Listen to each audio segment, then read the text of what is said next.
Magandang araw mga kaluto. Tara, adobong atay baluna naman ang gawin natin. Mabilis lang to.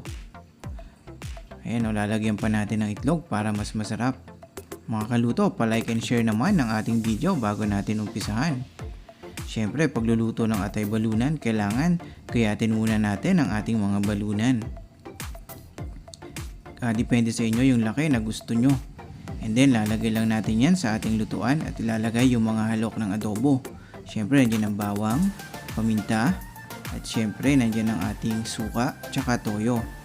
Lagyan nyo rin ng asukal, at siyempre yung ating laurel, at tsaka tubig.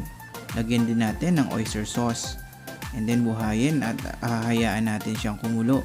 Pag ganyan na, mga pagkalahati na yung sabaw, ilalagay naman natin yung ating mga liver, chicken liver.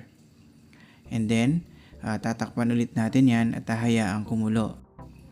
And then mga after 5 minutes, pwede na natin ilagay yung ating pineapple tidbits.